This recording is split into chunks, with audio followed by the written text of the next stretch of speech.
it would have been James Baldwin's 100th birthday. If you haven't read James Baldwin, stop whatever you're doing. Except, no, don't watch till the end of this. Yeah, do not stop. Once you're done, absolutely do not stop what you're doing. Once you're done with this, go find some James Baldwin to read. He was very prolific, so there's no shortage of James Baldwin to read. And I have to say, like, he's been one of the most pivotal writers that I've ever read, and an incredible mind. I feel like he was gone far too soon, like so many other incredible minds. And I wanted to share some of my favorite quotes. One of the ones that I love is "The history is not past," which is very relevant. Which he wrote in the future. The other one that I remember reading not long after, I think it was like in November or December of last year, and it was shared on a Zoom where a lot of fellow anti-Zionist Jews were talking about like what our mandate is in this time. And this quote from James Baldwin was shared. "I imagine one of the reasons that people cling to their hate so stubbornly is because they sense once hate is gone, they will be forced to deal with pain."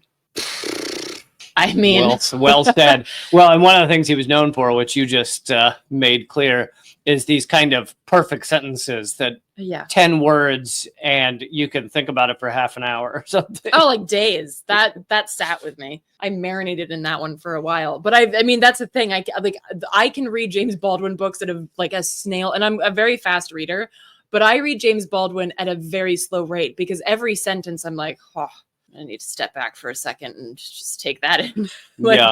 I can't process it. I can't process it like I can the other books. Another one that is, of course, very apt. I'm sure folks can relate to this. Anyone who has ever struggled with poverty knows how extremely expensive it is to be poor. If you're poor, then all of these things, a lot of the ways we function in society are incredibly difficult. I mean, things like getting to a bus station or something, like, or taking a train, or trying to find food that's not $1 million at the bus station, or like, it's just all these things become far more expensive. They're expensive both via time and money. And I think about this a lot. I think, being not like poor, but when you're in middle class, you notice all these fees for things like, they try and charge you because you didn't charge you exorbitantly because you didn't fill up the rental car tank or something. And you're like, okay, I have the extra $20 that you're charging me for some stupid reason, but most people don't. No. Like, I am constantly thinking about that. It's like, okay, I guess I can pay this dumb fee, but for other people, this is like 7 hours of their life you just sucked away. Well, not only that, but when you're rich, you get handouts. I remember once when I worked at studios in LA, recording studios, and I remember there was just always a string of people, and there were pretty big names that were at these studios. There was a constant stream of people dropping off free guitars, free amps, free microphones that cost like tens of thousands of dollars. For the rich. I mean, like for people for the rich. Who could buy 100 of those and just hang them up on their wall. And meanwhile, I was like literally living in my car, and I was like, I can't afford guitar strings. And this dude just got a $10,000 guitar, and he could buy all of them. And Slash just got a gift guitar. Okay, cool.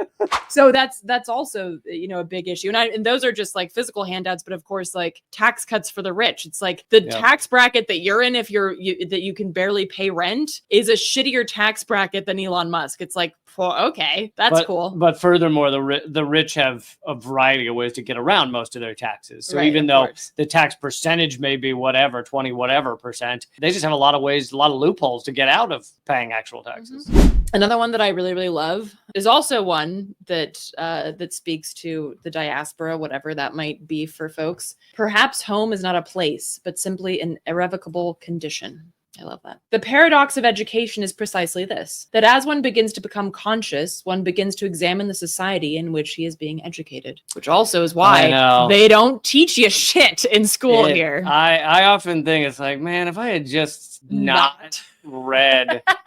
And the reading that was pivotal for me came after college. It was, of course, it was when I took it upon myself to. You're not going to get assigned this shit. To learn about how our society worked and how our world worked and how our government worked. And I was like, man, if I just hadn't done that right now, I could be happily telling dog fart jokes on a stage somewhere.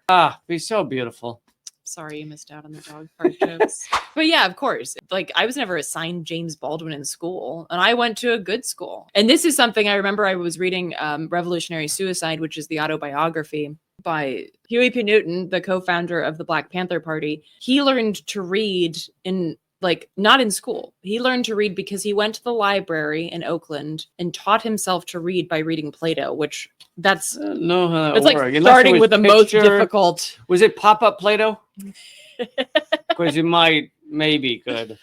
The people that have become these thought leaders that we look to and that we have looked to oftentimes didn't get any education officially, because an official education typically just forces people and twists them and pummels them into being good proles. I mean, that Baldwin quote is very apt. And anarchist had a good point. You can still be radical without reading the seminal figures. Oh, yeah, absolutely. There are different ways to find your radical beliefs. Well, I think really, I think that's a good point too, because I think a lot of what radicalizes people is just these lived experiences. For me, and I know some friends of mine too, what's helped is that writers, and I'm not just talking about big writers like James Baldwin, even just, pamphlets or zines or things can help us, and helped me, is like take my lived experience of seeing oppression and experiencing oppression and understanding where that comes from and why it is and how it is and the history of it that brought us to this moment.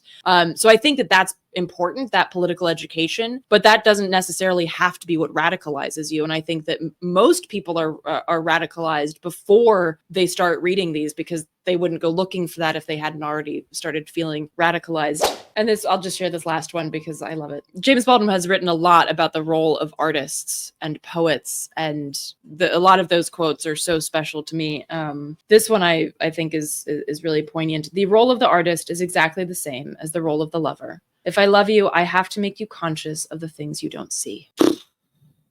Another way to say that is there's a lot of love in art, because in order to make people conscious, you need to, in some way, love at least what they could be. Though that's just like a very, very, very, very Sampling. small sampling. And again, any of his books, any of his essays are brilliant and powerful. And I definitely recommend it. And I wish that he were still with us today. I would love to know what he would have to say about this shit show that we're currently That's living the thing in. is, we really should just celebrate the fact that all these people didn't have to be here to see this. I know. I mean, as much as you may want to hear their take, I just want to be like, you're welcome, George Carlin, that we didn't show this to you. You're welcome, MLK. Like, just down the list.